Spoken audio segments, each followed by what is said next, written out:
turn to the teacher. Turn to the teacher. Turn to the teacher. Turn to the teacher. Turn to the teacher.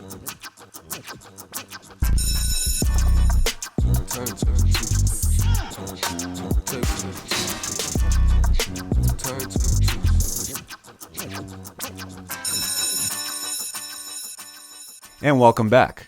I'm Mike with the Turntable Teachers, and class is back in session. Here for another guest speaker episode at AOA Studios. If you're an artist, podcaster, or content creator of any kind, make sure to reach out to us at aoastudios.org to book your session or service today. Great merch, right? By the way, Jiida? Incredible. So funny story real quick about Jiida. He came to our opening about a year ago now, which is wild that it was about a year ago. Same night as the JMC2 the second JMC show. Yeah, it was the same night. Which is kind of wild. Or the same day, I should say, day of the same night. And you put in for, we held a raffle, and you put in for the hat, and you won the hat, and then I brought the hat to the show. There's a picture of me like dapping you up as you gave me the hat. It's like one of the best pictures. Oh my god, I forgot. Same. That was such a like. It was such a in the moment. Like there's such joy on both our faces for like no apparent reason. We like each other, all right? We have a good rapport. I wear the hat all the time. That's awesome. I love it. Well, again, I know I just let the cat out of the bag of who our guest speaker is today, but this man is one of the best kept secrets in Massachusetts. Hopefully not for much longer, in my opinion. I think that's somewhat intentional and unintentional. We're going to get into a lot of it. He is the fifth and final JMC member that we've had on the podcast. So yes, I've now completed the Infinity Stones. I have not the Thanos, whatever you can call him. I have all the stones. I had the JMC stones. So I don't know. Do I get something for that I've had all you guys on the show? Should I hit up Deric for that? Yeah, I feel like we need to make some kind of like Infinity Stone merch or something. Just a little gauntlet. You can wear. just give me like a 10% royalty on that. We're good. Yeah. He's a producer. He's an artist, creative. Just you really do it all, and I'm super stoked to have you on. This is none other than Jiida. Thank you. Happy to be here. This is so cool, man. This is great. I'm so pumped. So we got a lot to talk to you about. We always start with the objective on these episodes where we get to know a little bit about you and your background. And so the first introduction I had to you, I don't know if you know this or not. My introduction to you was No Cap. Really? Yes. Okay. So l.ucas, I think it was, I have to go back and remember exactly how this happened, but if I'm not mistaken, l.ucas reached out to me. It was right around the pandemic time, right before the pandemic had hit. And he sent me No Cap, and it was you, and he was on the song. Or did he produce it? I can't ever remember. We co-produced. We co-produced, co-wrote, yeah. So that was my initial reaction and like introduction to you. And I remember going, damn, who's this? This Jiida dude's got some pipes, man. Like I just liked that song so much, and it was so cool to like sort of hear somebody that like again, at that time, like I hadn't heard a lot of artists because I had just sort of started to get into like the Massachusetts scene at that point. Like I really wasn't incredibly tapped in. But what I've always taken away from that moment that I came onto that song and kind of following your journey up to this point, one of the things I've always really admired about you from a distance is, and I'm not saying that other people don't have this mentality because I think a lot of artists do, but your intention always feels like it's about the music. Like you, to me in my mind, it feels like regardless of whatever your numbers are, accolades, all that stuff, it feels like you are going to make music until you are no longer on this earth. Like, God willing, that is a long time away. You just do it for the love of it. Yeah. So I want to take it back to when you were growing up playing saxophone. Was that your initial sort of introduction into music? And then when did it sort of start to come for, okay, I'm playing saxophone, playing in my high school band, to then being a vocalist, being a producer, being a songwriter? Like, take me sort of through that. And am I on point with sort of the idea that you are just in love with the music and the idea of creating? Yeah, well, let's start there because I think that is like so true. And like I was just talking to Deric about this the other day. Like I feel like I'm just always gonna be, like you're saying, just always making music. Like I just love doing it. I don't care if, you know, I hope people listen to it and like it as you did. But like, you know, I do it for me and I do it because I love it. And I feel like I had a revelation a while back where I was like, I'm not one for affirmations. Like, people stand in the mirror and like say like, I'm great, I'm going to have a good day. Like I don't like to gas myself up or anything like that. But I was like, I'm unstoppable, and not from like oh, I'm unstoppable, but like, I'm never going to stop because I just love doing it. And like, until if, hopefully nothing horrible happens where I can't keep making music. But yeah, I really do feel like I love doing it.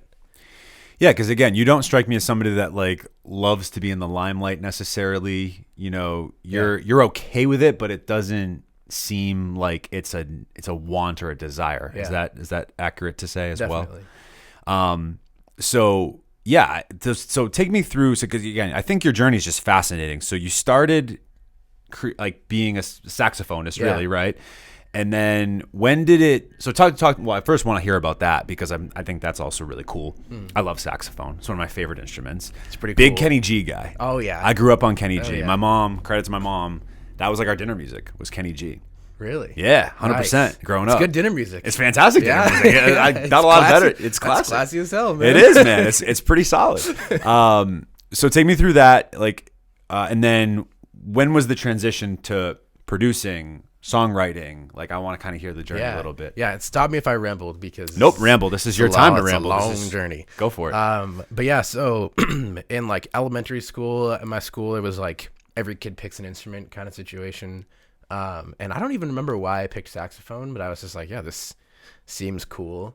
And so like, was in band and whatnot, and in like middle school, started getting into jazz band and like messing around with jazz and stuff. And then marching band. And that was where I kind of like socially hit a point where I was like, okay, I'm either like all in with this and I'm going to keep going for this music thing, or like, because marching band and stuff back then, I mean, I think, music is cool, and I think that stigma's dumb, but, let's face it, it wasn't, the coolest thing to be doing. Well, yeah, not to cut you off, but like it wasn't marketed well. The branding for marching band was all off. It was very because it was cool, man. It was like an exciting thing, and it's a beautiful thing, like making music with a group of people. Like I really loved it, and my love for it was why I was like, you know what, I don't care. I want to do this, and so like eventually got to the point where like sophomore year of high school, and I made first chair in my jazz band for lead alto.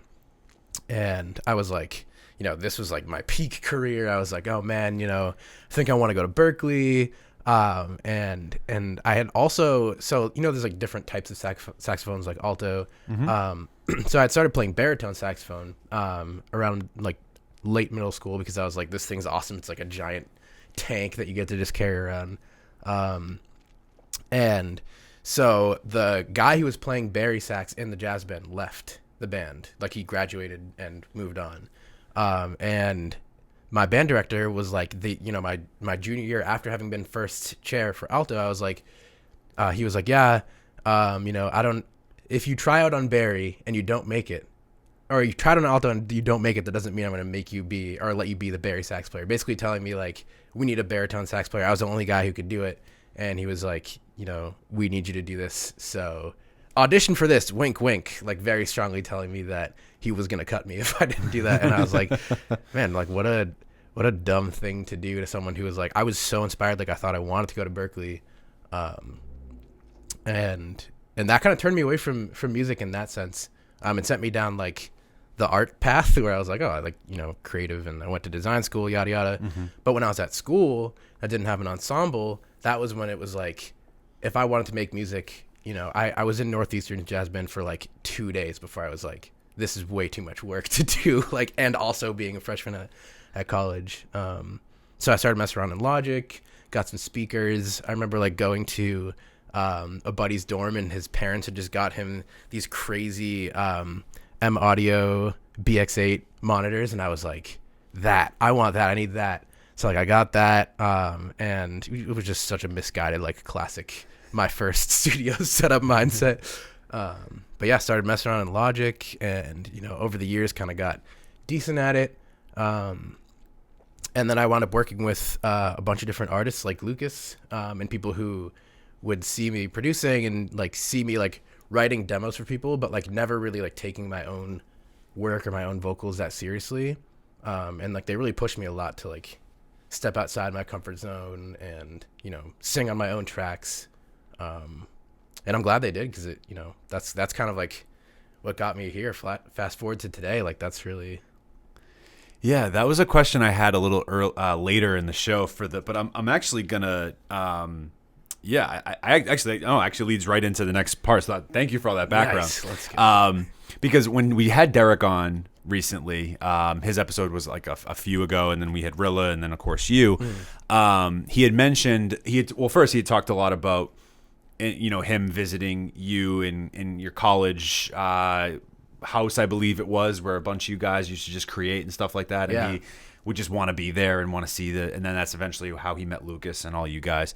But he's on the episode, he actually called you a vessel when it comes to making music, that whoever you're working with, you're able to sort of like give out a template or a demo and to sort of like, or lay down some certain vocals that like then another artist, whoever you're working with, can then go over and like make their own. And that you're able to like capture whatever genre or mood that the artist is like thinking about, which I think is an incredibly high compliment. Yeah, that's. I don't even know if I'm deserving of that praise. That's like. I think you might. Thank be. you, Deric. I think you might be. But my question to you then, so off of that, right? You said that you needed a little bit more confidence to actually create your own songs. So now being, maybe I'm jumping, but being to like this point in time where you are now, like, how do you determine when a song you've thought of is best for you, or versus when it's best for, let's say, Lucas or Timi or Fabi or somebody like that? That's a great question. I don't know. I think like a lot of it is just, I listen to a ton of music, both, just artists in general and people that I work closely with. I listen to a lot of their stuff, and I feel like it's just like an ear thing. Like if I'm hearing Faye on this, if I'm hearing Lucas, Timi, whoever, like, that's kind of when it'll come to that point. Maybe I hear someone else, like maybe it's just a song that I think sounds cool, and that's usually the ones where I'm like, okay, this is just be a Jiida release. But yeah, I don't know. It's like, it's really varies song to song. Yeah. Sometimes I'll set out with the intention of just like, I'm going to make a song in the style of XYZ. But yeah, a lot of times it's just like, I like to just sit down and just see what comes out, what the vibe is for the day. And after the song is kind of starting to take form, it's like, oh, this sounds like so-and-so. Huh. Because even he had mentioned as well, like there was a point in time where you guys were on a retreat and you had like basically demoed a whole track out, and then you gave it to Lucas. You're like, you need to like, this is like yours. Like you need to sing this. Yeah. So like, is that something that happens fairly often for you? Like when you like, or does it make sense? Or like you said, maybe your answer makes sense here, where it's just like, it varies from song to song, but it sounds like there are moments though where you're like starting on something and you're like, oh, okay, this is going to fit really well for like this artist, so I'm going to almost cater it to them. Like, how does your workflow like change if at all when you're like? Yeah, I like to, if possible, when I feel like a song fits an artist, I've had a very, very low success rate with just sending it to them and being like, yo, I totally hear you on this. I find that the momentum can kind of die in that case, and it can be hard for them to see the vision. So I really like to, if possible, like sit down with them, and I do this a lot with Lucas. Like, we'll go through and kind of like he'll be recording and I'll be in the room with him, and he'll sing a line. And I'll be like, oh no, actually, like it should be no, like I'll kind of help guide a little bit. But yeah, I mean, it's really like it really just depends song to song, like. Interesting. I try as much as possible to just, create the song and the best version of the song, whatever that wants to be. And then if I hear someone on it, then, maybe we can kind of like shape it into that. But there have totally been instances like with One More Night, it was like just a song that I wrote, and I was like, this could totally be so cool for Lucas. And that was like, I pitched it to him and I was like, dude, I could hear you on this. Like, we should do this. And we went for it. And like, as soon as he started singing it, we were both just like, this is awesome. That's such a cool feeling, I'm sure. Yeah. That's dope.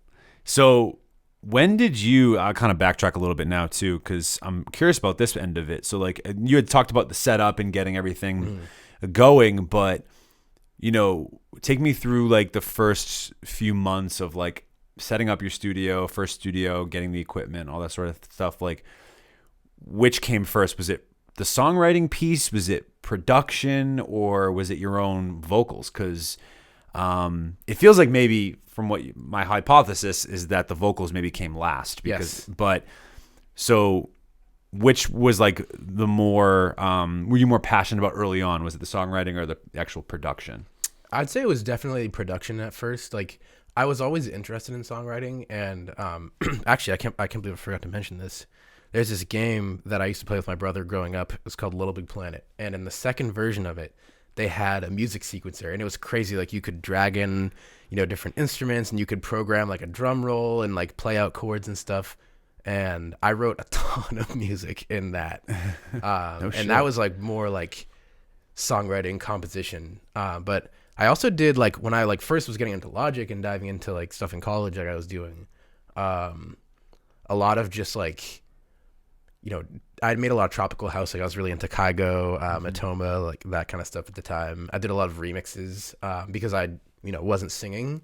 So for me, it was like getting the stems to a song was the ultimate treasure. Like good, high quality acapella, a couple drum samples to mess around with. Like I was like, that was what I was going after. So I like submitted a ton of remixes. I actually don't even know where any of them are at this point, but there's somewhere out there in the ether is just a crazy amount of remixes that I did, and they were like all like tropical house or like EDM, like. But yeah, it was all production at first. Like I was very into just making beats. I had friends that would like rap or freestyle and stuff, and they would kind of come over and rap on them. But it was like not. It was not serious at all. It was really like a labor of love at that point. It still is, but like that, it was really like a hobby at that point. Sure. There's more intention now, more intentionality. Exactly. Not to say that like you won't still have those moments where you're creating and it's just for the, like you said, for the labor of the love. But at the same time though, it's like JMC is an entity now. And like you guys are really trying to push that and be a collective that moves together, but also can move separately as well, which I've always admired about you guys, because I feel like you guys don't really box yourselves in. I talked about this with Deric and Rilla as well, and probably Lucas and Timi. I don't remember exactly our conversations, but from those was a year or two ago. But I feel like you guys have this good synergy when you come together, and it makes sense. But then you can also like pivot to your own things, but also utilize each other as supplemental parts to each other's own personal projects. So I've always been fascinated about that. I want to definitely talk a little bit more about that. But the last question I had on the objective for you was, you've been a part of JMC from the beginning, but I feel like it's only been somewhat recently where like you've been now a full facing artist, right? So what have been some of the challenges and difficulties? You touched upon it earlier, but I want you to elaborate a bit. What have been some of the difficulties and challenges you've seen in yourself to have the confidence and the ability to be a full-facing artist and take ownership of the fact that, yeah, bro, like, yeah, you're a good songwriter and you make good production, but you can fucking sing. You really can. Like, you are an artist, bro. Like, 100%. You deserve to be a full-fledged artist, not just someone that's constantly in the background, which I know feels like more of a natural place for you. Yeah. And this full-facing artistry maybe feels a little unnatural. So what has that process been like, just to even get yourself to the point where, yeah, you're going to be on that, I don't want to say same level, but you are like giving yourself that credit? Yeah. I think like a lot of it is, like being around such talented artists that it's, in any creative endeavor, you're working on something, you're super close to it, you're picking apart all the details. I hear all the nuance in every vocal take I've ever done, and it's taken me so many years to, I've probably also gotten a little bit better at singing in that time, but, like having to just unlearn this like negative mindset of like listening back to it and being like, oh, like that doesn't sound, professional or, anything like what I imagined it should sound like. So like that was definitely part of it. And then also like in terms of the confidence aspect, a big thing is like in songwriting, a fun trick that I love to use is like if you write a joke song, it's the melodies and the flow ideas can actually be like really fucking good. And it's like a psychological thing, like taking yourself out of that like timid, shy, not confident mindset. And like I had to I remember the house that Deric was talking about, where he first met like Lucas and Timi and all them. We had like painted the walls blue and set up this like as studio-y as a living room could be, or so we thought. We had like foam panels everywhere. We turned the closet into a vocal booth, and it was like that was where I really first started like jokingly tricking myself into doing good things vocally, and like building that confidence through being like, oh yeah, like this is just like almost ironically like, imagine if I just got in here and just like sang a good song, like well, wouldn't that be so funny, haha. And I did a lot of that, and I think that was like, and then that like the combination of that and then writing for other people and being really happy with how it sounded, like as soon as I heard the other person bring the vision to life, I was like, yes, this is what I imagined.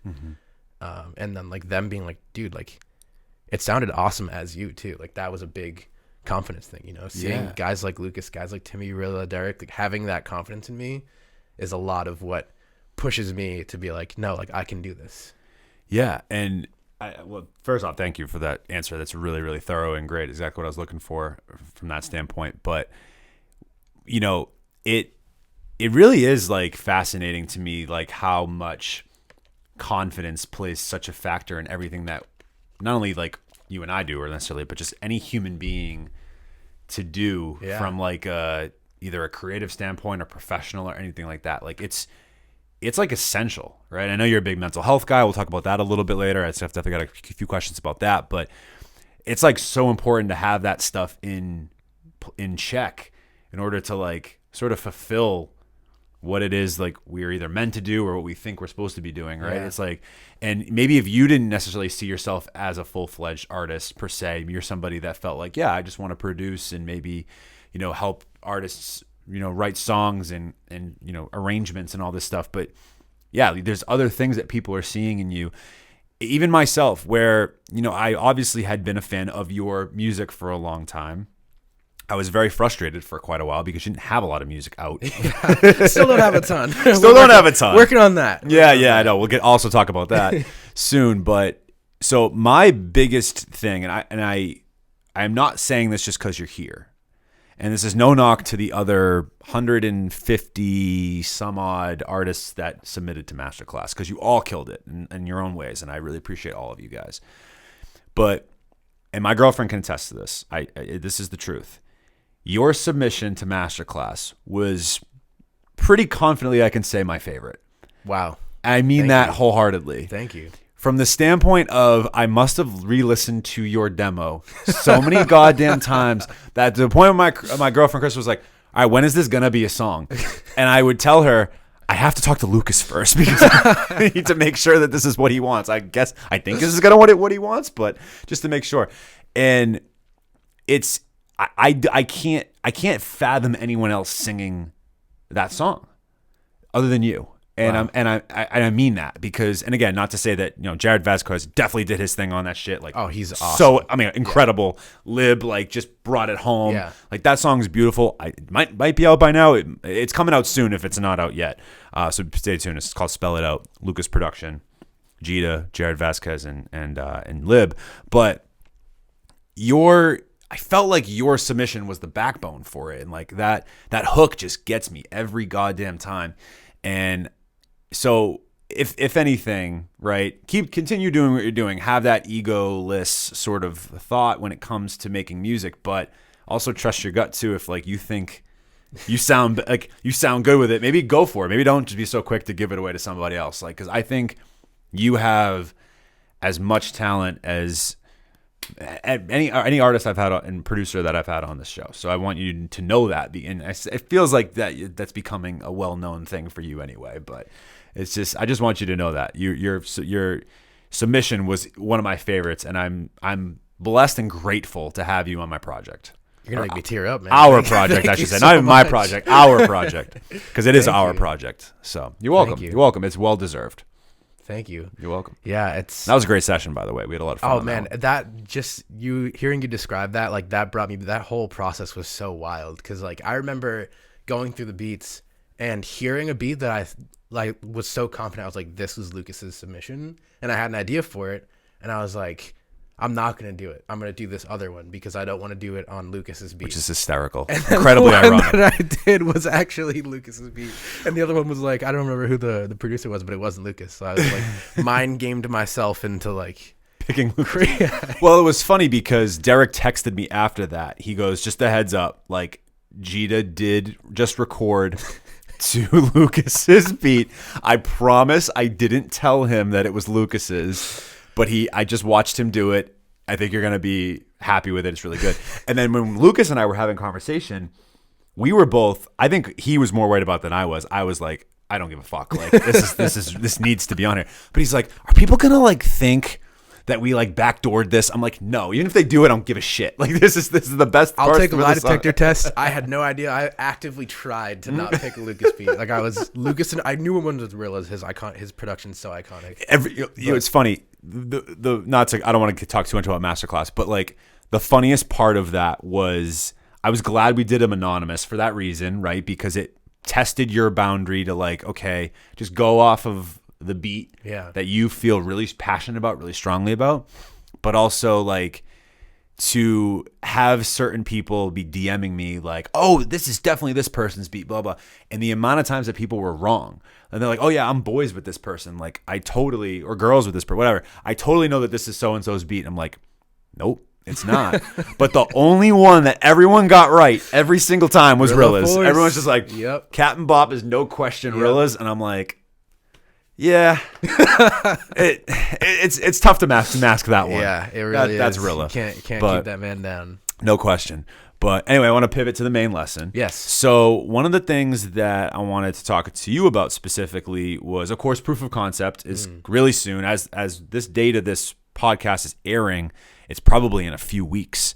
So make sure you get your tickets if you haven't yet. Proof of concept, May 11th, correct? Yep. At the Crystal Ballroom. It's the entire JMC It's gonna be dope. camp plus Fabi, of course. It's going to be a great show. They always are. I went to the second one. I've been to both the first two. You didn't perform at the first one, but you performed at the second one. And it was your first time performing. Is that correct? Yeah. And Lib and I couldn't believe it. We were just like, because I think that was like, we had just done our session probably like a month or two before that. And he's looking at me going, this is the first time he's performed? I'm like, yeah, isn't it kind of crazy? So for you, like, how have you feel like you've grown as again, I'm talking about sort of the last question I had, being a full-fledged artist. Of course, a piece of that is performing. Yeah. So take me back to that first initial performance. Like, how nerve-wracking was that? And like, how do you feel like you've grown since? And how do you feel you're going to sort of layer that into what you guys got going on with proof of concept, just from like a personal standpoint? Yeah. Man, it really feels like singing all over again in terms of like looking back at the footage of that performance. Like everyone was, I had amazing feedback from that. Like the reception was incredible. People were like, you were so good. Like, friends who were there were like, I was blown away. Yeah. And I looked back at it and I was like, I hated how I looked up. I was like, oh my gosh, I did awful.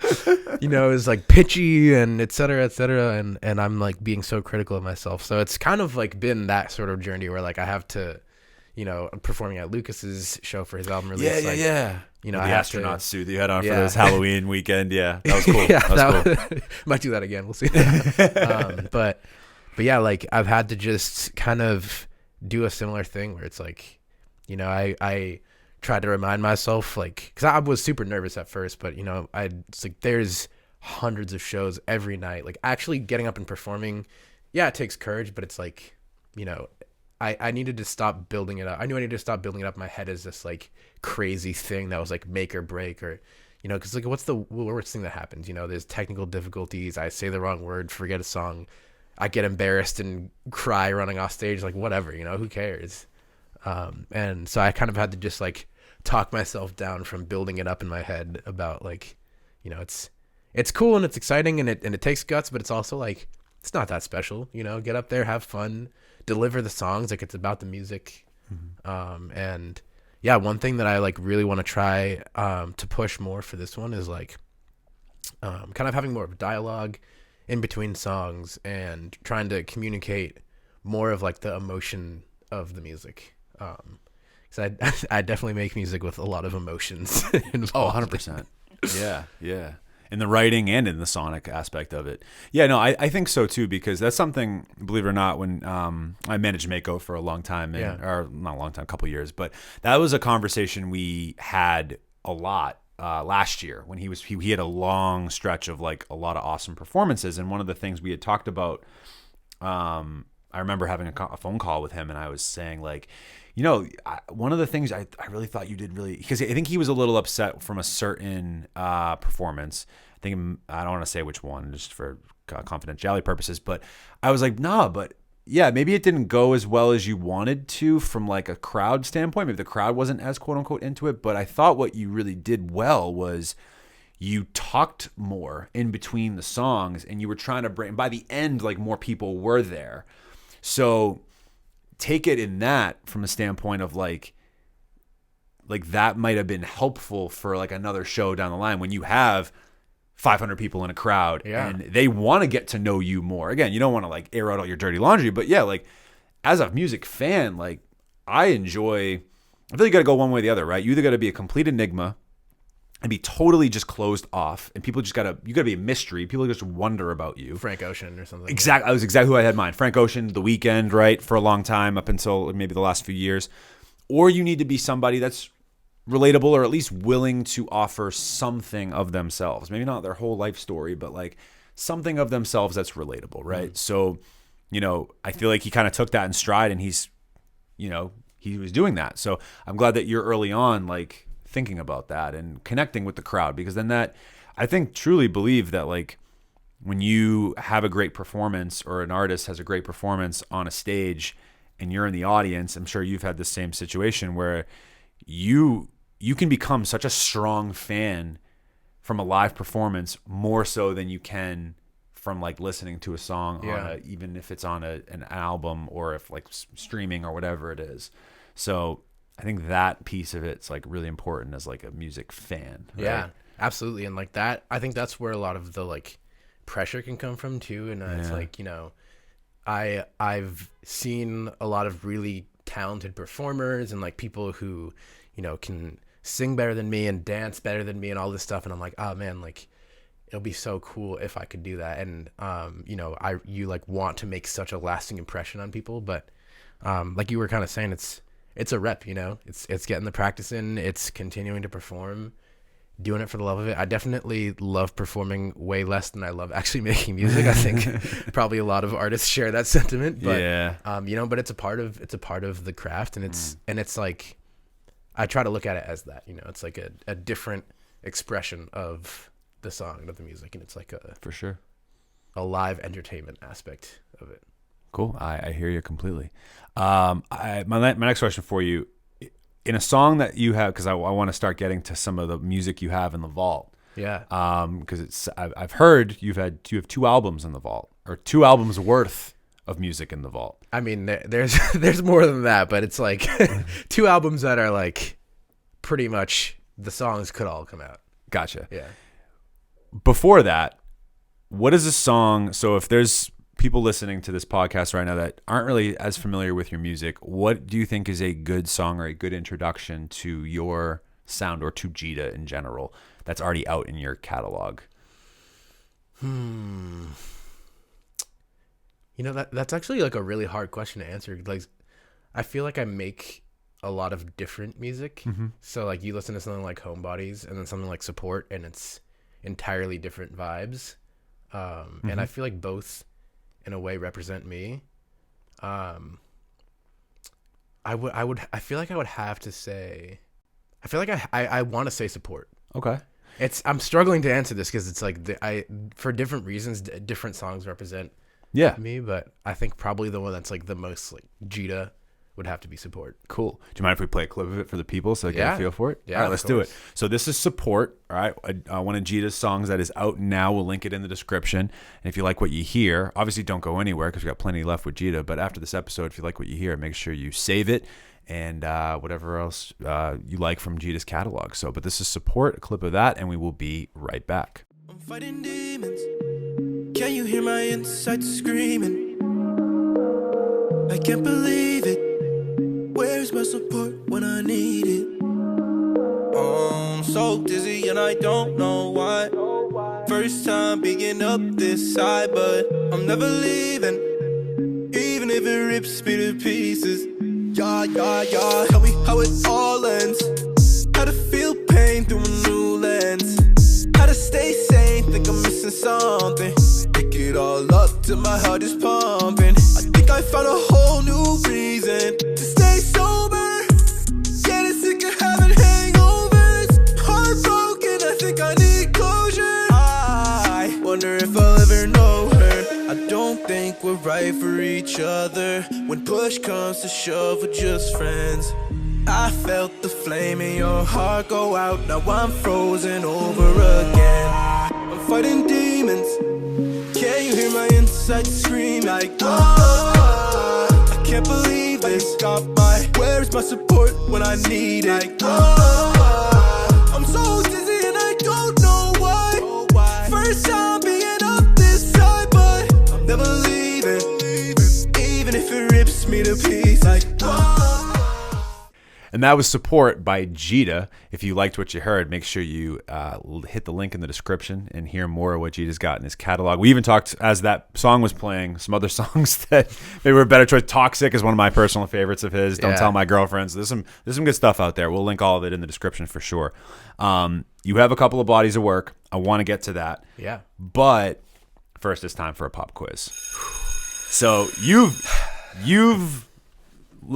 heard episodes. Yes. You know what pop quiz is. I'm ready. But if you're a fan of Jiida and you've never heard of us and this is your first introduction to Turntable Teachers, pop quiz is a segment where we ask our guest rapid fire questions. Some have to do with music. Some have absolutely nothing to do with music whatsoever. It's just information I found out about, in this case, Jiida. Nothing embarrassing. It's always good stuff. It's all about you. So there's no way you can fail unless you don't know yourself at all. The SpongeBob episode where he like, what's my name?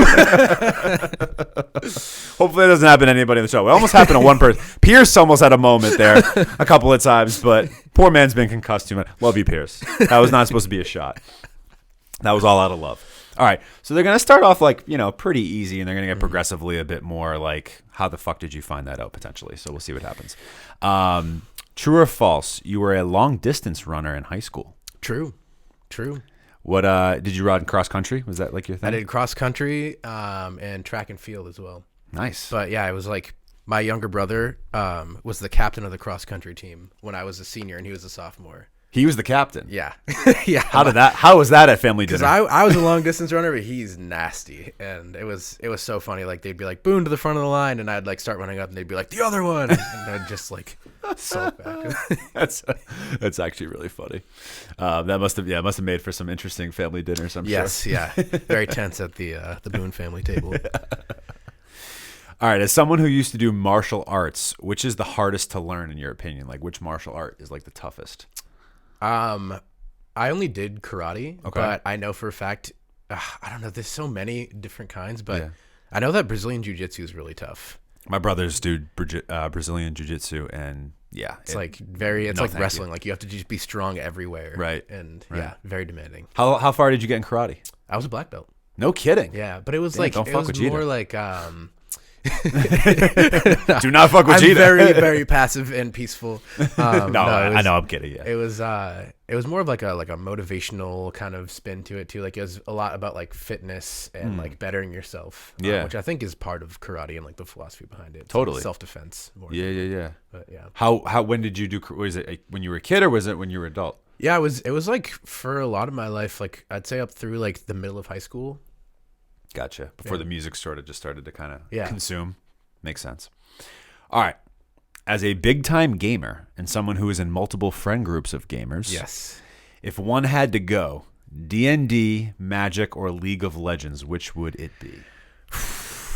I know those are like your 3 favorite games, or 3 of your favorite games. They are 3 activities that I enjoy.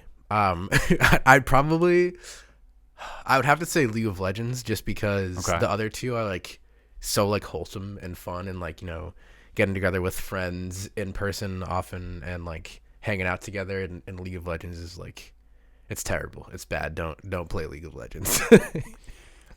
I can confidently say I've never played any of these 2 games. I don't even know. I've heard of League of Legends. I've heard of D&D, Dungeons and Dragons, as that was called. Yeah.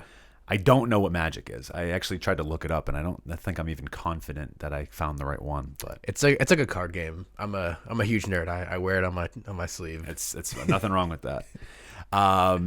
In your opinion, what's the most underrated video game? Ooh. That's a great question. 'Cause you mentioned another video game much earlier in this episode that I had also never heard of. Yeah. I would have to say there's this game called Descenders, and it's just so fun. It's like a downhill mountain biking game. Okay. And it's so fun. It's like, I don't know if you ever played Skate or anything like that. It's like that, but I did like Tony Hawk back in the day. Yeah, it's like that, but it's mountain biking, and like all the courses are procedurally generated, and you just send it down a mountain. There's like playing drum and bass music and stuff. Like, it's just super fun, super hype, really simple, but just enjoyable. There was this snowboarding game I used to play that was similar to that. The name of it is escaping me, but yeah, I was definitely, I liked video games when I was a kid, but I didn't really quite get into them as much as like, I was like, and now these days, like, I'm like a 2K Madden guy, like, and that's it. If I'm going to play anything, I like franchise mode. That's always my favorite. I like building a team. Oh, that can get addicting. Oh, it can. Believe me. Can we win a Super Bowl with Mac Jones at the quarterback? Nope. The answer to that is no. Even in video games, I couldn't. I only got to the semifinal, or the second round, I should say, of the of the AFC. So yeah, no. Good trade. We did not need him in real life. True or false? You taught yourself how to code. True. What was that like? It was actually really fun. It was when I was in school studying graphic design, I like came across this concept of information architecture, which is basically just like apps and like information systems. And it was a very technically oriented design course. And I just fell in love with designing those interfaces. And then that naturally lent itself to like implementing them. And this one internship I did, it was actually where I met one of my buddies, Garrett. Shout out Space Boy. He does live. Oh, that's audio Space stuff. Boy. Yeah.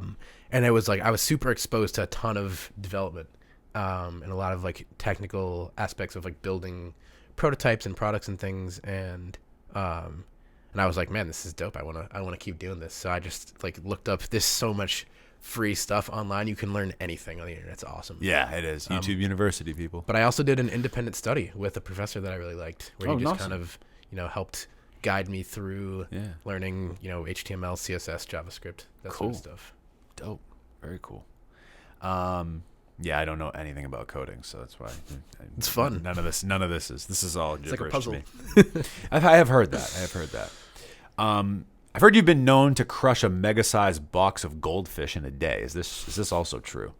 This is unfortunately true. Not anymore these days. But like in the past, yeah, whatever. We all have a food that we. Goldfish are my guilty pleasure. 100%. I could eat 1,000 goldfish if I had to. Okay, so this leads into a really interesting question, and I loved goldfish growing up as well. So I have a very strong opinion on this as well. What would be the Mount Rushmore of best goldfish flavors in your opinion? So top 4 goldfish flavors. Be careful because we might end up having a debate right now. I think it's only one face on Mount Rushmore. I think it's a single-faced Mount Rushmore, and it's original. I don't mess with any of the flavors. Fuck off. Yep. I'll eat Flavor Blasted if that's all it's available, but it's original. They're just incredible. I don't know what it is. And it has to be like, my mom is like a super health nut, and she would get like the whole wheat ones. No, miss me with that. Original, straight up, just Goldfish. Wow. Yeah. I'm a traditionalist. What can I say? No, I mean the Flavor Blasted cheddar was my go-to. Yeah. But when they came out, but before that, Big Parmesan guy. Honestly, I said earlier that Greenback. I don't mess with the other flavors. I want to rescind that statement. I just like the original so much more than everything else. But, you know, I'll eat. If they're Goldfish, I'm in. Interesting. Okay. Yeah. Yeah, Parmesan was my big one. I liked that one. I like that better than the cheddar personally. Yeah. But okay, all right. One-faced Mount Rushmore, and we're going with original. Is that a cop out? Does that count? Kind of, but we're gonna roll with it. It's fine. Staying on the food thing, or food side of things, I should say. As a talented cook, or so I've heard, what is your go-to meal to make?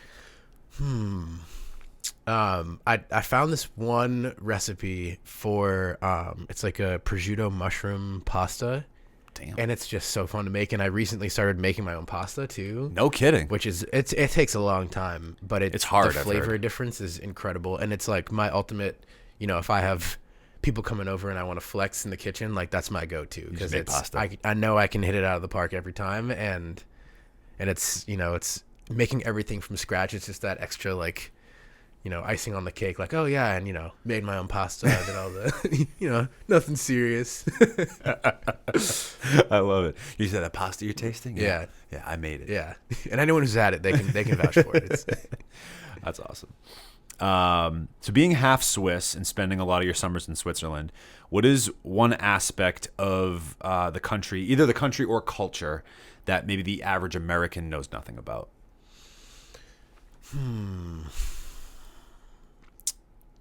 That's a great question. I don't know. I think a lot of people know that there are beautiful places in Switzerland, but like seeing this firsthand kind of changed my perspective on like the world in general. Like you look up, there are like towns that people know, like Interlaken and stuff, where they're like, oh yeah, that's like a beautiful place to go. But you could legitimately throw a pin at a map of Switzerland, and like chances are you're going to see some of the most insanely beautiful nature, like, you know, mountains, cascading waterfalls, little villages nestled in there and stuff. And like, I think, yeah, people don't realize how like it just looks like that everywhere. Like it's a really beautiful country. That's awesome. When are you bringing Deric to go skiing or snowboarding out there? I should say not skiing, snowboarding. Man, I wish. That's his thing, right? Yeah. And that's Swiss Alps. That's like Yeah. it's like the go-to spot it's for good there. skiing and Yeah. snowboarding, supposedly. I Better just went than New skiing this England. past weekend as we're recording this, obviously. By the time this comes out, it's totally spring. I did not spring ski, but I'm not very good personally. You don't ski or anything or snowboard. I do you? snowboard. You snowboard? Oh, okay, you do as well. Yeah. Dope. Yeah, I started in high school. My buddies, I grew up skiing, but like Okay. all my friends snowboarded in high school. Gotcha. So like we would go to, I don't know if you know Wachusett. It's like a local. Yeah, totally. Yeah, I got a buddy that lives like 10 minutes outside of it. Yeah, and that was like our work course. Like we would just go there like after school and just night ski, and they would just send me down blacks, and I'd get concussions. That's funny. Have you ever been out there snowboarding or skiing? In No, Switzerland? no. Oh, because you're always in no. the summer. Yeah, So that makes sense. I'm really, it's a New England skiing only. Gotcha. Kind of guy. Cool. All right, my final question in pop quiz. You're doing great, by the way. Thank you. Being obsessed with dinosaurs as a child, which dinosaur fascinates you the most and why? That is a really, really good question. And I am going to have to take the sleeper pick, Diplodocus. I don't know what that is. I'm going to have to look it up and then put a picture on the screen. Diplodocus is like the giant, like the huge, like they have the really long necks and the huge tails. And like, I don't know how else to describe them. They just have huge necks. They're just massive.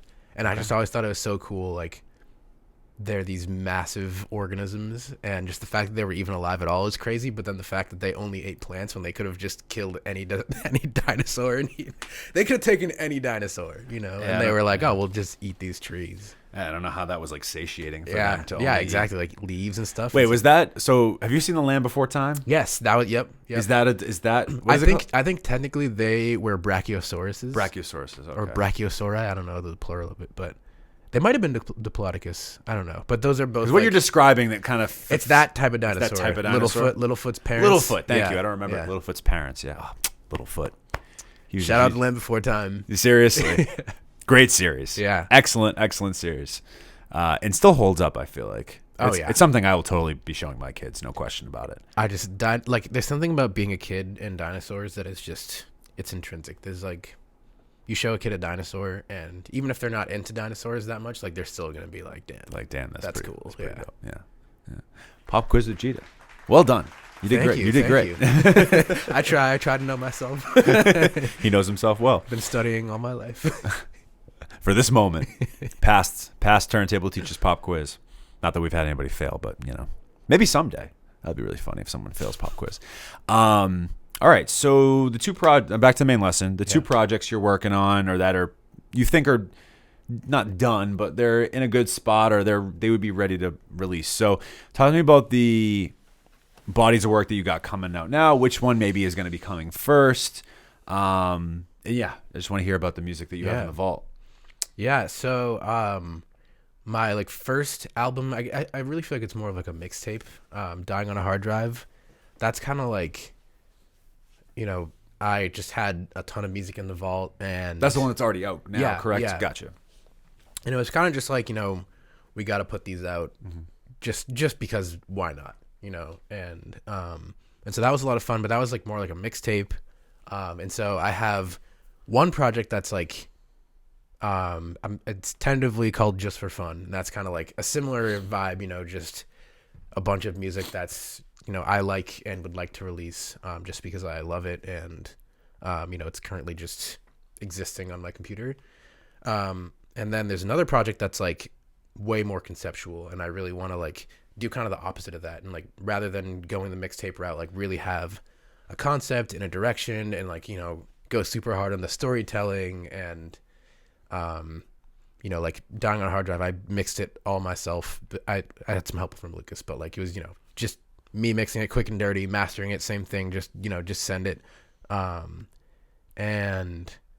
for this one, I really want to like do the opposite. And so there's Just for Fun, which is basically Dying on a Hard Drive 2. I don't know what I'll wind up calling that, or if that will even ever release. Right now I've just been kind of like this app called Untitled. That's Love Untitled, bro. It's so good. It's so good. Oh, it's the I could talk about that best. all night. I love Untitled. Well, I have masterclass on Untitled. That's like, Oh, nice. That's what I'm using to figure out how the heck I want to sequence this thing. Yeah.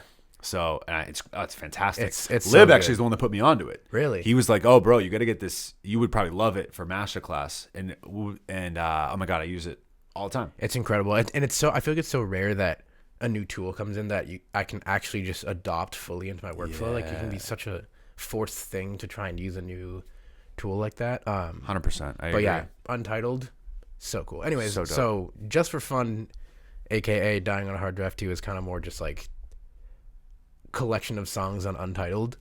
But yeah, the other one, I'm calling it Make Your Own Dinner Night. It's like an ode to my childhood. And it's like all like kind of about my siblings and I, and like inspired by the music that we grew up listening to, and like, Sick. 90s, 2000s hip hop and R&B, Michael Jackson, just everything, from like that era of music. That's so dope. Yeah. So, any chance either one drops in 2024? I would like to release Make Your Own Dinner Night this summer. I would like to drop it around my birthday, if possible, July 20th. Cool. But I mean, we'll see. I recently just had like a sort of, not fully back to the drawing board moment, but like I finished a song and then was like, the vision of the song was just so compelling that I was like, oh, like I need to get every song to feel that way. Which I don't want to ramble about this too much, but I'm normally a huge proponent of not doing that. And, the song's good or it's not, put it out. Like, don't overthink things. But I also think there's something to be said about, like, from an artistic standpoint, like, just I really want to push myself creatively in that way. Sure. No, that makes total sense. So TBD on the release date with that one. Cool. We'll see. I'm hoping for this summer. Well, we're looking forward to it. Can't wait to hear it when both or potentially one of them drops. So make sure you guys check out those if and when they do. I have two more questions for you in the main lesson before we get to the final segment. One of them is one, you being a visual designer by day. Is that correct? Yes. So like, talk to me about what that title stands for, like what it actually is, and maybe how that also helps your creative side on the music. Yeah. Yeah. So technically I'm a product designer. So I work at Isotope / Native Instruments now.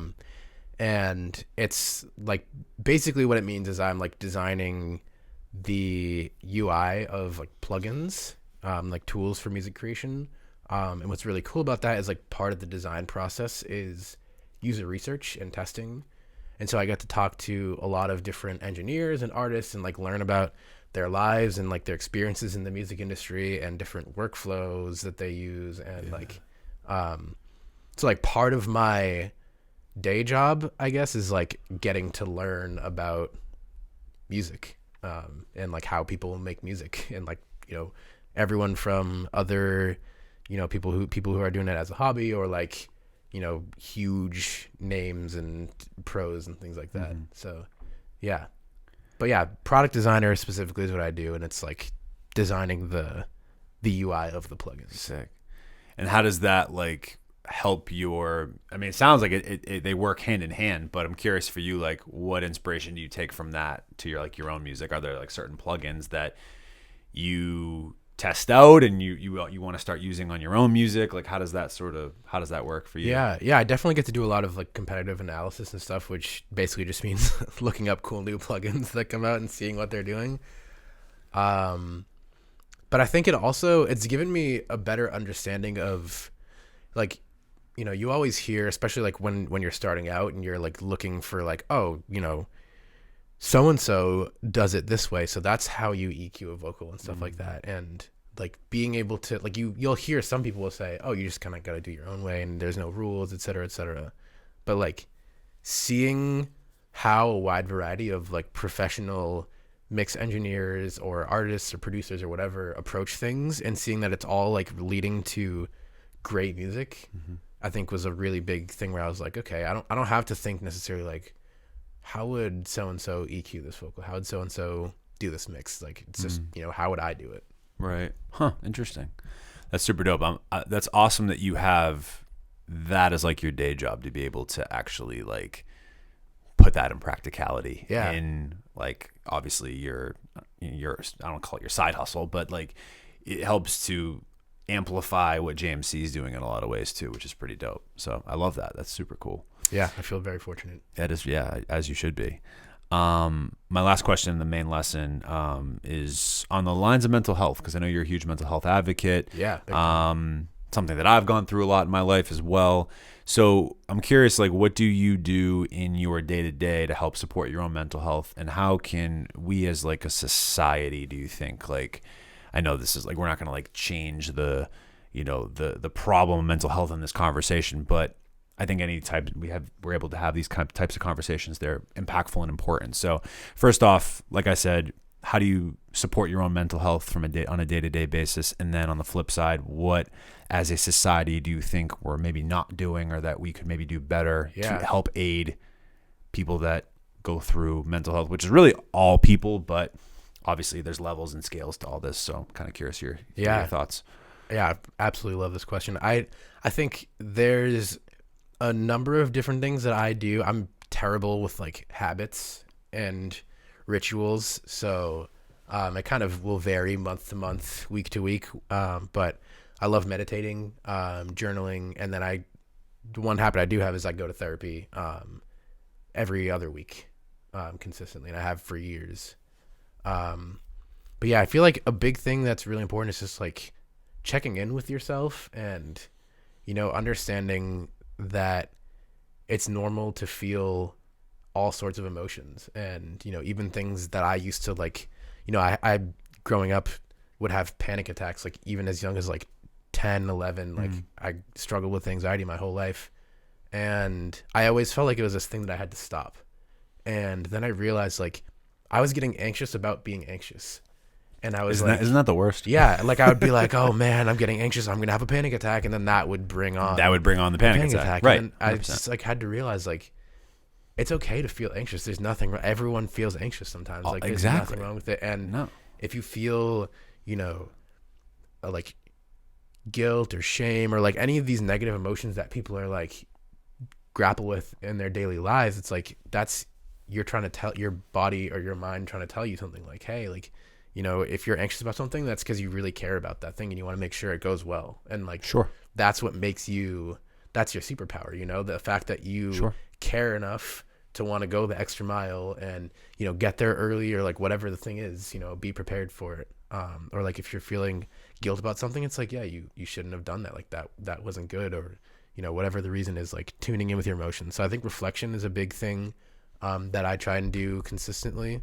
But I think a big thing that a lot of people get really wrong about mental health is specifically about therapy, is this idea that it's something that you only do when you're like broken. I'm so glad you're bringing this up. You know, when you're like, oh, like I'm really feeling depressed or like whatever, so I need to be in therapy, and then I go find a therapist, and it's like, I think that's just all wrong. Like therapy is a tool for reflection, and like, you know, anyone who makes art or any sort of creative endeavor, like if you show someone your work, you immediately, before they even give you feedback, just showing it to someone, you experience it differently. You're hearing things differently. You're like, oh, you know, actually that snare is kind of loud. Oh, you know, I actually don't like the placement of this button here. Like whatever the thing is, you hear it differently from that like moment of reflection with another person or a group of people.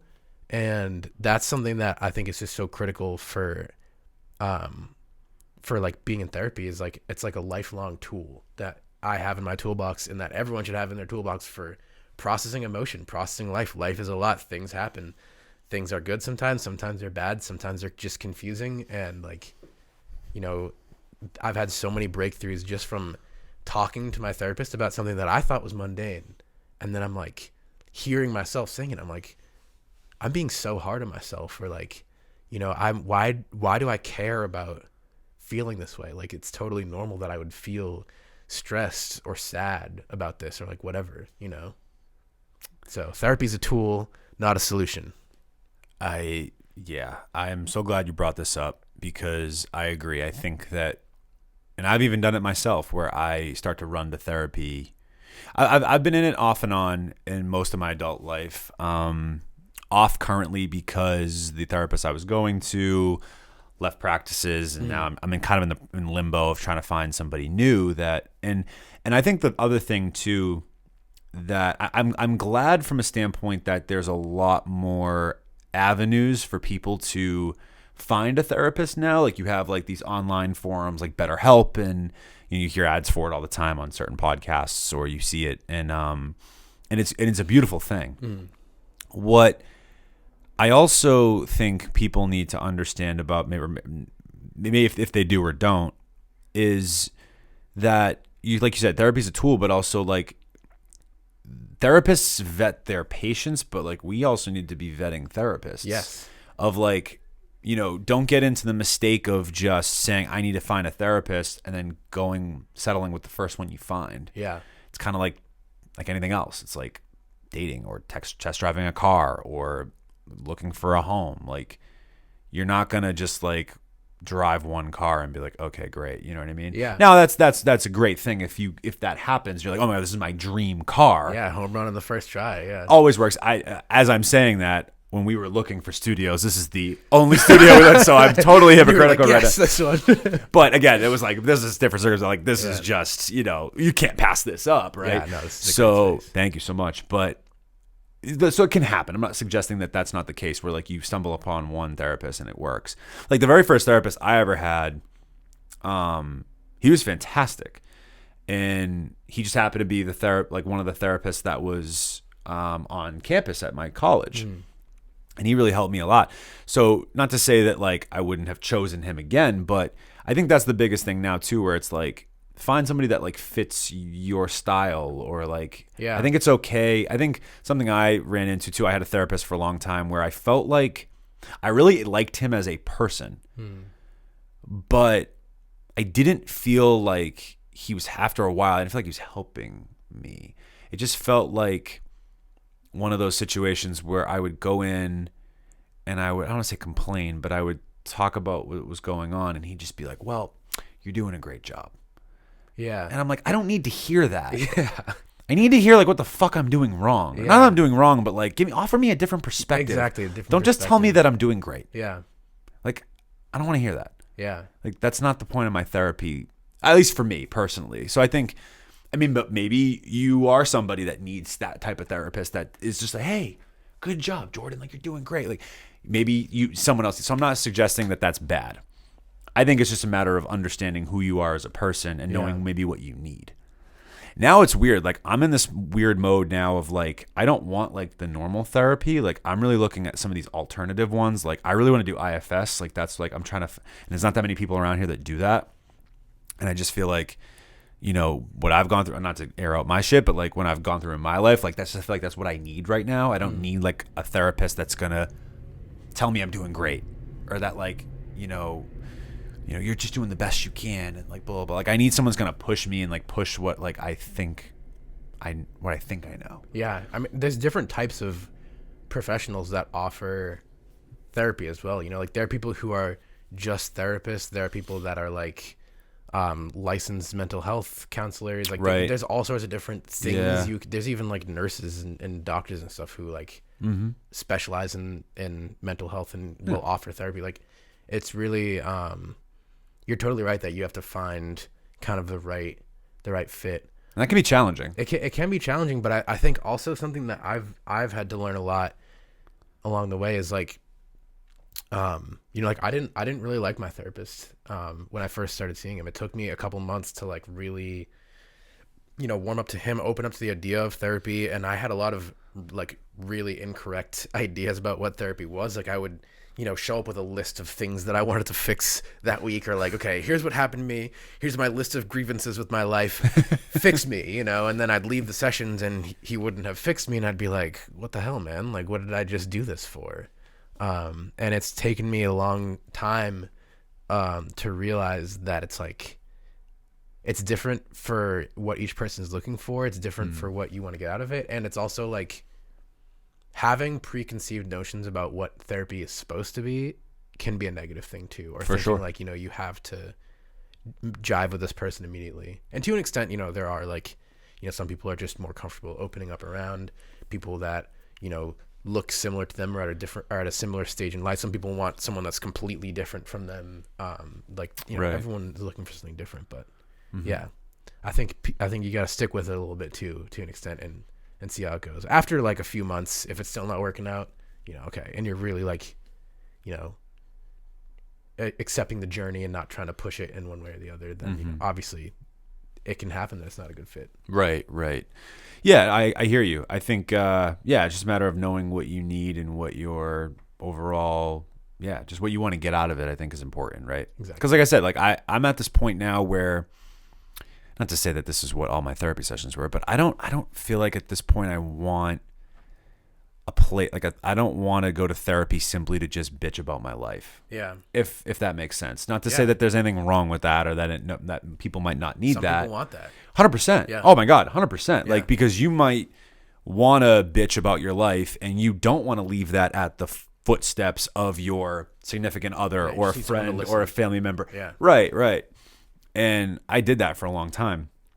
But yeah, like I said, I'm looking for, maybe that's why I'm not in therapy right now, because not because I don't want to, because I'm looking for something like specific and having a I don't want to say difficulty finding it, but trying to figure out like how I can find exactly what I'm looking for. So yeah. Have you heard of ZenCare before? I haven't. It's a website. It's basically like ZocDoc, but for therapists. Okay. And that was really helpful for me. It can be hard though, finding a therapist. Do you go in person or do you do? I started in person, and then during the pandemic, we shifted to remote and just kind of never looked back because it worked out that way. But I think it was important for me to build that in-person relationship first. See, I prefer that. I prefer in person because there's something about the online thing that's not. That's why, like I could jump on BetterHelp right now and get a therapist probably tomorrow. But like, I don't know. I think that's part of the problem too. I want something in person at this point. Because during the pandemic, I totally did like the online thing, and it was fine. Yeah. But I don't know. I don't feel like it's working for me necessarily anymore, personally. Yeah. No, I totally get that. And convenient, yes, but just I think it was really critical for me in my case that it was the same therapist that I had been seeing in person. That makes sense. Like we already had that connection through that. I'd been seeing for like a year or so at least before. Right. And so it was like natural, you know, still talking to him. Yeah. But yeah, I don't. I've heard mixed things about BetterHelp, and you know, I'm just using. I'm not. This is not a sponsor, by the way. Yeah, I'm not using. I'm just using them as an example because, just in general, though, like the whole teletherapy thing, you know, it can be like better than nothing, but it also can be like, I think, kind of negatively impactful when it's like if you're like really going through it, and that's where you turn to, and you have a negative experience with that, you know, that can kind of be like. People can get it in their heads that therapy is useless or like that it's not going to work for them or whatever. But. Which we don't want that to be the narrative, right? And I think too, I hear you. Like I like to go off of, you know, the meditation aspect. Like yourself, admittedly, not somebody that's that great at building those types of habits. However, every time I go to a yoga class, that was a big thing that was helping along a lot was going to yoga. Oh, yoga's so good. It's like so incredible. I'm at this point now where it's like I almost want to just like quit my gym membership and just get like a Core Power membership and just do that. Core Power is great. They're a really good studio. Because I feel just so much better after I walk out of there. It really, it's like euphoric in a way that just breathing and stretching and just holding poses. It's nuts. And you feel so clear-headed, and so alive. It's your awesome. body and mind feel connected, in a way that you don't get it elsewhere. And just like too, like it's funny, you know.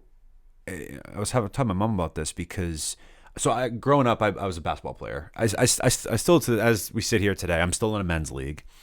So I've played basically my whole life throughout high school, college, like a little bit of college, and then even when I stopped playing in college, I still was like. Intramural all the time, pick up constantly, and I coached for 10 years, played in a million men's leagues like in my 20s and even now. And it's weird now that I'm having this like what I feel as though is an unhealthy relationship with the sport. Really? I almost don't like who I am on the court anymore. Or like I feel as though I get this like this competitive nature that like put me through my whole life. I feel like I'm conflicted because I'm not there anymore as a like I feel like I'm in my collaborative stage of my life, not my competitive stage. I'm not trying to compete with anything. So I feel like when I step on the court and play, a side of me comes out that I don't like. And so even though like maybe it's good for me to get out and run around and like be active and play, like my whole thing now is like, have I given enough of my life to this game at this point where like I can transition to something that like, why am I holding on to that? If that makes sense, right? Like I'm struggling with that a bit where I just want to kind of go full fledged and just not say be a yogi, but like, just kind of just do that and not really worry about like having to feel like I need to like prove anything to like be in a men's league. And I was having a conversation with my mom about it and even my girlfriend to an extent too. And they both kind of had said, like, I think it's like sad that you feel like you have that relationship now with basketball, something that you've always grown up with. But to be honest, I almost feel like it's healthy. I feel like I've run it's run its course in my life. Not to say that I won't still be a basketball fan or I can still like go one off and go like, play pickup or something like that. But I don't like how my body's reacting. I don't like how my mind's reacting. So I feel like that's like the next inevitable transition I want to make in my life is to just. Maybe this just isn't good for me anymore, you know? So it's interesting how, those dynamics can shift a bit. And I just always felt better when I do yoga, man. It's just different. Yeah. I mean, first of all, I think it's cool that like you can recognize that in yourself. Therapy has helped with these things, exactly. right? It's like because even when you're not, not to cut you off, but even when you're not actively going to therapy anymore, you still use so many of the tools that you had where you can actually like look at your life somewhat objectively now, where it's like, okay, this isn't serving a good enough purpose for me anymore. I need to stop doing this. Or why am I holding on to this? You know what I mean? Certain thing or whatever, or, I think it's just you're at least able to like reflect on your life a lot more objectively. The best way I could put it, I guess. Yeah. But I mean, like going back to yoga, like I think there's just something to be said about it's like it's so peaceful. Too, like competitive sports and like high impact exercise and like high intensity stuff, like it's cool and you can burn a lot of calories and you can get a really good workout in playing those games, doing those things, and it can be fun too. but it's like there's just something centering about yoga and about like meditation and things like that that you don't really get as much. You get when you're like in the zone. You know, I didn't play too many sports growing up, but like when you're really focused, you do kind of get in a bit of a flow state, but it's just different, you know, like you leave a game and you feel like, you know, you feel like you exercise and it was a good game or a bad game, and that could heavily impact how you feel emotionally. Right. But there's something so grounding about yoga and about meditating and just like you feel, I've never felt bad after those things. Well, that's exactly what I mean, right? Like I can walk away even from a men's league game feeling like I really like how I played and it sucks we lost, right? Or the opposite, like I hate how I played, but I'm glad we won. Or the other two ways where I love how I played and I'm glad we won. Or, you know, I hate how I played and it sucks that we lost. Yeah. There's just so many variables there versus like I don't ever walk away from yoga feeling like I had a bad yoga. Yeah. You know what I mean? Like I can always walk away from a game and be like, I had a bad game and I'm frustrated with that. Even though I got a great workout, supposedly, right? Or I burned calories or whatever. But I don't ever walk away from yoga feeling like, yeah, that was a bad yoga. Like I feel, Yeah. Which to be fair, I hate how I performed in that yoga class. Like it's just not anything that's like on your mind. Yeah. When you leave a class. Yeah. And the instructors can be like, you know, if certain poses are challenging or whatever, they'll be like, you can, you know, be on your knees or whatever. Or like, even if you are like, I've definitely been in classes where my buddy, we accidentally went to a vinyasa yoga class one time, which is like the really hot, or I don't know if it's vinyasa, whatever. I just did hot yoga recently for the first time. Yeah. It's fucking hard, man. This was like the like highest, we accidentally went to like the highest tier heat. And we were like brand new to yoga at the time. Oh shit. And it was horrible. It was like I was. Okay, so then you really can have a struggling. bad yoga. You can have bad yoga, but the thing is, it was like such a supportive environment, and everyone was like, you know, just breathe, and like the instructors noticed that I was struggling, and like, you know, came over and like gave me some tips and stuff, and it's like a very positive thing. And Sure. I remember leaving even that, and I was like, wow, that's probably as bad as a yoga class can go, and I still feel amazing. Right. So it's like, how can you how can you knock that at that point? Exactly. No, man, I'm really, this maybe was a little bit more long-winded than I anticipated having it, but I'm really glad we were able to have this conversation because I think it, like I said, it is really important to reflect on, you know, what are your, like, again, they ask you every yoga class. I think it's a great way to end it. You know, what are your intentions tonight, right? Yeah. And whatever that intention is, like, be with that, sit with that, leave whatever it is you just were doing at the door, and don't worry about what you have to do after this. And that presence is so important, and I feel like we've lost that in this day and age. Yeah. And, you know, I recognize you as somebody feeling conflicted because you strike me as somebody that is a present person. You don't want to be on social media necessarily. It's not something you enjoy doing. Yeah. It's more out of the necessity of being an artist and being a part of this collective that is inevitably, unfortunately, where we're all pushing, you know, to grow our brands. Unfortunately, is on social media. It's just one of those things. So I feel that from you, and I think, though, that if we can balance that a bit more as a society, maybe we'll be in a better place moving forward if we can understand what social media is for, and also understanding that our lives cannot be completely tied to it and to the internet, and we need to be present in our own lives to be able to get what we intend out of it, because I think we're wasting time, we're wasting energy on these apps when we don't necessarily need to. Now, again, follow us on Instagram, TikTok. But in all seriousness, I think, if anything, that can be something to take away. Yeah.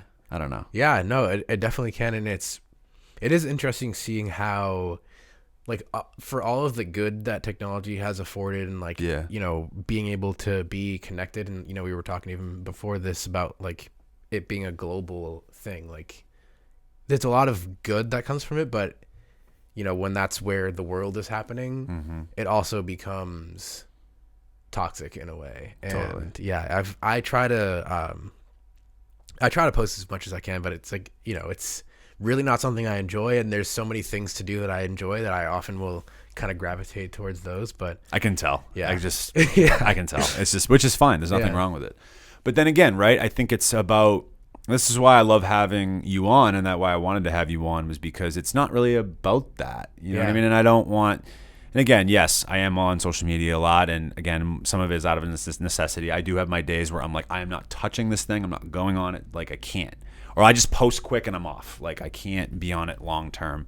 But what I love about these conversations is like, yeah, like we've connected many times, not through this necessarily like the podcast necessarily. Like, yeah, we've worked with each other in certain facets, but like we have a rapport, and it's not about like numbers as it pertains to like having like I just respect and admire you as a creative, as an artist, as just an individual. Thank you. And that is the strength that is only strength that's needed for you to be on this platform today. So it has nothing to necessarily do with clout or anything like that. And that's why I wanted, again, one of the reasons why I want to bring you on. The other reason is because not enough of y'all know fucking who Jiida is. You got to get hip, man. You got to get hip to this man. And he's also got to drop more music. That's partly on him. Yeah, no, it's on me. It's on me for sure. And not always, not fully, but it's okay. Jiida, thank you so much for being here, bro. course. This has like Thank you been for having me. such a great episode. I feel very refreshed right now. This has been a great episode. It's like leaving yoga. It's like leaving, yeah. It's like a yoga. My final question, Yes. is the open response, and in the open response we do the dream song scenario. So very simple. You get a song. It's a Jiida song. You can have any artist on it, dead or alive, who would be on Jiida's dream song scenario. I'll give you as much time as you need. I think I'm gonna have to go with Justin Bieber and Justin Bieber and Mac Miller. Okay. And the reason why is because I have seen one of my favorite artists, John Bellion, worked a lot with. He's one of your favorite artists? Yes. Yo, me too. He's incredible. He's fucking incredible. He's like All my right. biggest inspiration. I've said this on air a couple of times, but this is the perfect opportunity. John Bellion, if you're listening, I'll never forget this, bro. You're probably not, but if you are, please. When Translations Through Speakers came out, okay, I went to shout out to my old friend. I haven't talked to you in a long time, but Rob Jones. He was the first person I knew that knew who John Bellion was. He's a big music head. I think we were at a party. He was playing one of his songs. I can't quite remember exactly what it was, but either way, he sends me the Translations Through Speakers album. I was obsessed. I was like, this dude's different. Like, loved that project. He had like probably like 900 like Twitter followers at the time. That was like back when like TikTok wasn't a thing. Instagram is not what it was today. Just was like posting pictures and stuff. It was really Twitter, and like Instagram was kind of getting its start. It was like 2012-ish. And I remember tweeting at him, and he tweeted back at me. And I thought it was like the coolest thing ever. Oh, that's so dope. And then about a year later, he blew up. Yeah. And I was like, yo, he's huge now. Because we've all had that artist where it's like, we were like one of the first few thousand fans of said artist. And then they explode, and you're like, I knew them when they were. You know what I mean? I listened to John Bellion before it was cool. Yeah, exactly. Or before he wrote for Eminem. Yeah. You know what I mean? So, yo. And then I saw his show in 2018 at the amphitheater in Seaport. Not a seat in that house did not have, well, I was going to say not a seat had a button in it, but not a single seat didn't have a person standing in front of it because nobody was sitting down. Everybody was standing. It was like the most euphoric show I'd ever been to in my life. It was like the entire Glory Sound Prep album, but every song. I'm so jealous. Every song he expanded out. So every song had been like 6-7 minutes because he had these like live versions of every song. Oh my God, bro. Like, incredible. He's a legend, and he's such an inspiration to me. Just not even just like his music is incredible, but like also him as an artist and like a person, and his whole philosophy around creating. And like, you know, I remember watching he has like all the like making of videos on YouTube of like all of his work, and there's one where he's like, yeah, I could go to the studio today and finish this song, or I could go play basketball, and I'm gonna go play basketball because it's just music is just one thing that I do that I love. And I resonate with that so much. Like, I love music, and I'm never going to stop doing it. But, you know, when there comes time for other things in my life, like, I never feel weird about stepping away from the music grind to work on other stuff. And shout out John Bellion for Bellion, bro. That. I've been a big fan of John Bellion for a long time.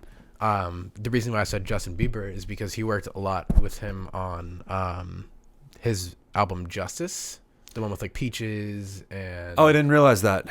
See, he has so many writing Ghost, credits that I didn't know. The one's like, and if I can't be close to you, that like John Bellion was a writer on that, and I just like remember seeing that moment, and like, you know, Justin Bieber, you know, catches a lot of hate for different reasons, and you know, some of it's deserved, some of it isn't. But I think a lot of it lately is undeserved to this he's point. really talented, man. Like, he's a really good artist, and he's changed his like public image, and for the better. Yes, because again, I was never one of those people that like was incredibly critical of him, because it's like, dude, he grew up in the limelight. Like, imagine that. Yeah. Imagine not being able to walk down the street at 16 years old and go to the grocery store. Like, we take some of the things we take for granted. Like, we see that life and we're like, oh my God, like I want that. But then it's like, do you really though? Yeah. Because like Exactly. it can be kind of a haunting life, I'm sure. Yeah. But like, just seeing like, I just have a tremendous amount of respect for Justin Bieber as an artist, and then seeing the music that he and John Bellion were creating is where I was like, oh man, like he would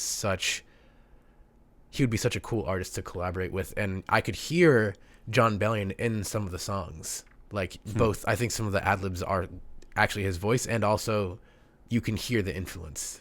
Sure. And I just always thought it would be so cool to be able to work with an artist of that caliber, but like to be able to like work, like have my voice come through in that way. And then I've just always thought that a collab with him and Mac Miller would be unbelievable, especially after like hearing like Peaches and just like that kind of vibe of Justin Bieber. Like, I could totally hear.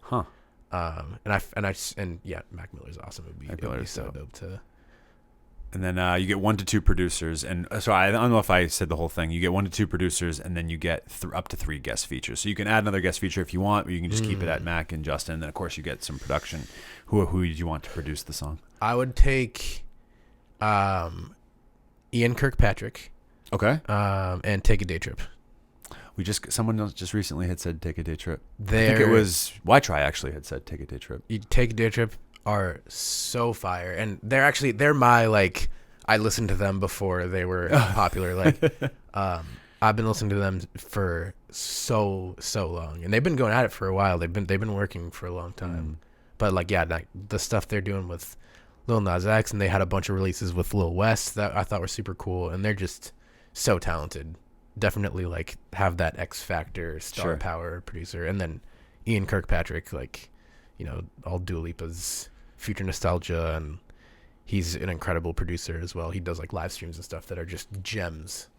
But yeah, that would probably be my dream team right there. I think we'd make some magic. I think so. I think that would be a perfect dream song scenario, man.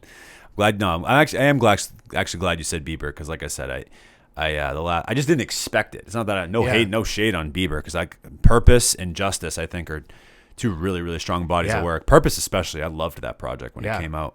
I just didn't expect it. It was very unexpected. He's talented, man. He's one of the GOATs. He really is, man. He really is. Well, as is Mac, and of course with Ian Kirkpatrick and Take a Day Trip, you got some great production there as well. So Jiida's a dream song, and Jiida's inaugural, or very first, I should say, podcast. Yeah, this is pretty cool, man. Yeah, thank you again for having me. This has been great. This is so great. I'm excited.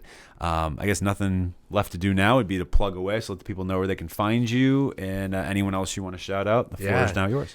Shout out JMC, Lucas, Deric, Rilla, Timi. It's the dogs. Find me on Instagram at whoisjiida. And yeah, keep an eye out for new music. Don't expect me to be posting a bunch on Instagram, but definitely follow me, because I do post cool stuff every now and then. And yeah, shout out Turntable Teachers and you. I was first podcast appearance. I was like, I get to just hang out with Mike and have a conversation with him. You're such a great guy. I was like, this is gonna be easy. Thanks, Jiida. I appreciate that, man. No, I was glad we're a lot of people's firsts. Not in that way, people. Just relax. I made that joke earlier. You have sick minds, everyone. That's not how I meant it. No, I take pride in that. Like, it's cool to be a lot of people's first podcast. Like, that's something that I like. It makes me feel good that I can be like sort of a platform that's safe, that people feel like, okay, yeah, I can do my first podcast there and not be too too nervous or feel like it's not a comfortable setting. So I appreciate that very much. So, and the kind words. And if you're a fan of Jiida, just finding us for the first time, you can find us at Turntable Teachers on Instagram and TikTok. And then make sure to hit up our website, turntableteachers.com, for all the latest blogs, podcast episodes, all that good stuff. And then if you're an artist, podcaster, or content creator of any kind, make sure to reach out to us at aoestudios.org to book your session or service today. That, of course, all will be linked in the description as well. Once again, Jiida, thank you so much for being here. Thank you. Fantastic episode. As always, I'm Mike. That's Jiida with the Turntable Teachers, and class is officially dismissed. Turn